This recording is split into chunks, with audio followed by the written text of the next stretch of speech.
Hey guys, and welcome to a scrap featuring myself, a rubber duck of war, leading the children of the Old One up against the god himself, Xiphos of Clan ODM and his High Elf Legions. This is one of the games from our Best of 3 series we had recently in Green One's Total War Content Creators Tournament. Game 1 is up, I think, a couple of videos back actually, so feel free to go check that out. It was absolutely badass, and today we're going to be taking our favourite Dino boys to action up against the High Elves. Should be a tough scrap. Xiphos, a very talented player. Going to be hard to crack him down, but we're certainly going to give it a good go. Now, one unit which is very good at cracking an Elvish egg is some Saurus Warriors, and we have them dotted all the way through the front. In fact, 4 legions of the mighty Saurus Warriors shall be taken to the battlefield. Very, very cost-effective infantry. Pretty damn good stats across the board, and should be able to grind through spearmen and rangers with absolute beautiful and horrific efficiency. However, they will struggle a little bit more up against white lines because of those armor-piercing axes. On the flanks, we do have skin cohorts. Their main job today is to sneak into the back line and shut down that archer core. Now, I know Xiphos is a very talented skirmish player. I was a little bit worried I was going to be facing mass shadow warriors, and that's why I went for a fast, mobile element to my wings as well. Supporting the skinks, we have the cavalry. We have Cold One Spear Riders as well as some horned ones on the left-hand side. In the center, we have some more Cold One Spear Riders, and on the right, you guessed it, more cavalry. This time in the form of the horned ones, dripping in Old One swagger, looking absolutely fantastic, yet brutal and cunning at the same time. Horned ones are such a fun unit to use. They'll be able to tear their way through Dragon Princes, Silver Helms, and overrun the majority of the High Elf formation before getting into that juicy underbelly of any good Elvish build, their archers and their bolt throwers. Now, horned ones are pretty damn expensive. They still do, of course, occasionally rampage as well, which could be a big pain in the butt, but they do look very cool, and I think are a pretty fun and underutilized unit in general for the Lizardmen forces. We do have Tehenwin leading the battle line. Now, Tehenwin isn't considered necessarily the most competitive pick in the universe, but he does bring a giant tablet of grudges, as we like to call it, and he's looking to scribble a few of them out. Now, the reason I like Tehenwin here is because he's relatively cheap in the fact he is a caster plus a melee lord all rolled into one.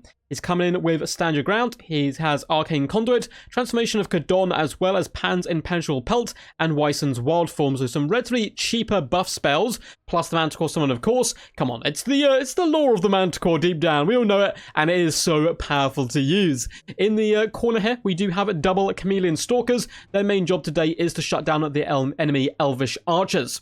For my opponent, he has a really cool build as well, coming in with Rangers and Spearmen dotted all the way along the front line, backed up by the cleaving axes of the elite white lions. We have 2 of them in this kind of central portion and 1 out over on this flank. A nice balance to this build in general, as we have Dragon Princes on either side. My opponent's able to hit and run wherever possible, and at the same time, they're on Elvish steeds. If he realizes, oh my god, he's going for a flank overload, he can simply move these guys across to help support each other. Up in the skies, we have one of the grimmest generals around, Elfarion the Grim, who's a pretty scary combatant. Now, he is considered, again, a little bit like Tehenwin, not to be the most optimal lord choice, but Elfarion does bring some pretty damn hard-hitting and swift sniping potential to the High Elf forces, whilst also encompassing himself as a mage. We have the Fang Sword of Elfarion, Tempest, and Apotheosis, and down on the ground with a Mage of Metal with Plague of Rust, backed up by triple Elvish Archers, which is kind of what you expect here.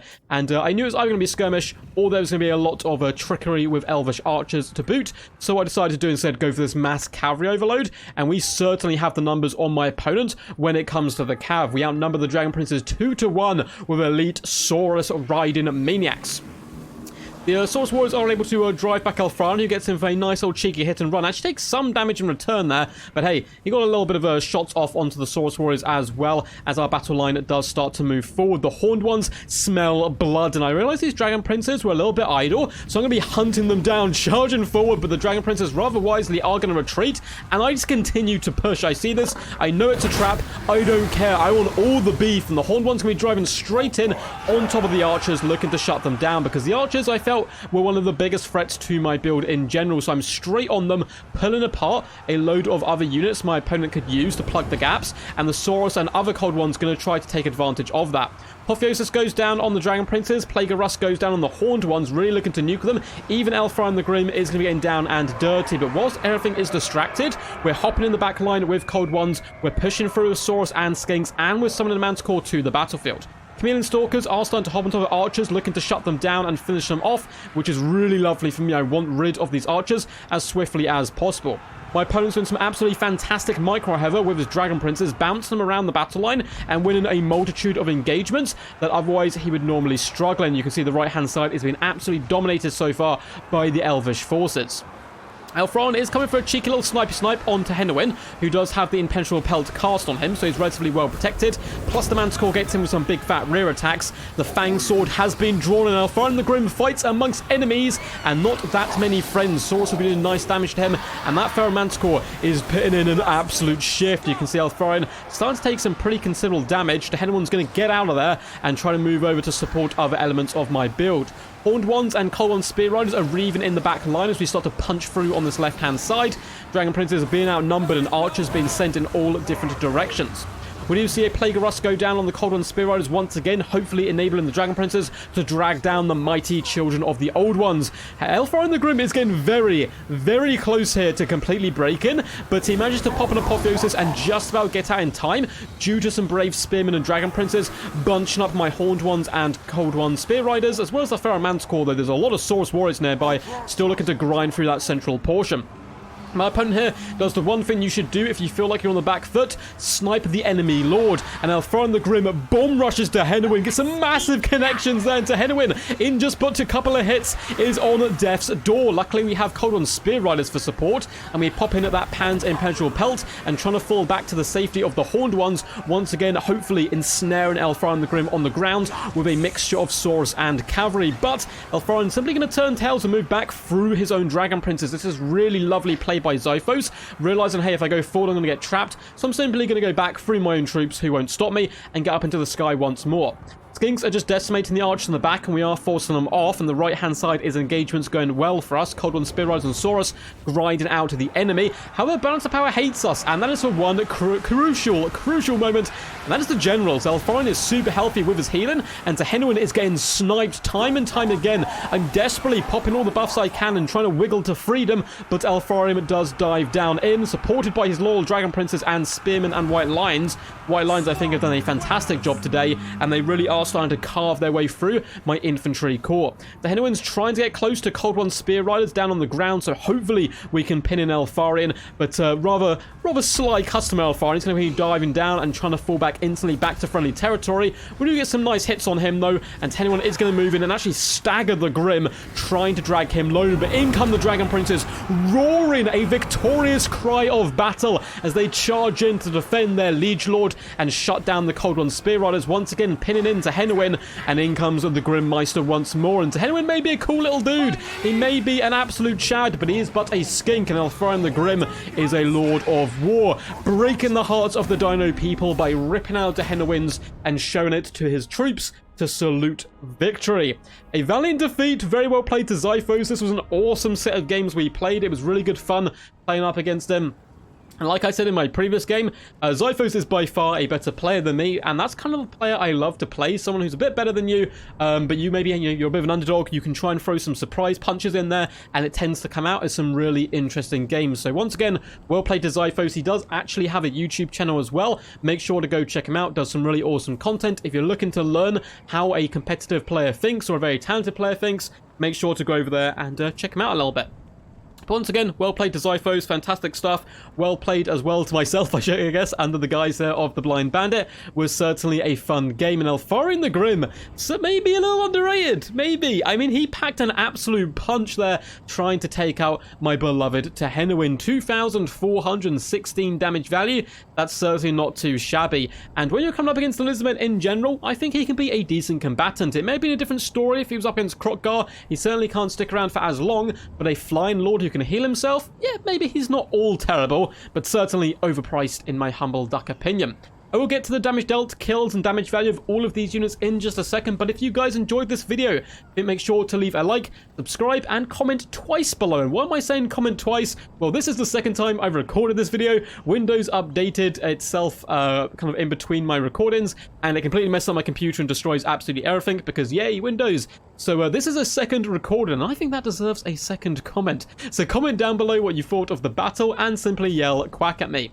There's a bucket ton of links in the description to my Twitch where I do additional content. There's links down below to my Discord where you can submit replays, get involved in tournaments and live streams, and all that goodness. And there's just a load of links down below. Go feel free to check them out if you fancy it. But back to the battle. Let's start with the glorious army of Xiphos. So yeah, Elfarin the Grim did a really good job. Helped to kind of protect himself with those heals, getting out of danger at the right times before initially hitting the nail in the coffin of that crazed prophet of Sotek. I like the double mage here as well. The major mail is pretty cool. 286 damage value is not great, but of course those Plagues of Rust really help out the Dragon Princes who kind of lack that massive AP or anti-large. Helps them take on my cavalry into a more even battlefield.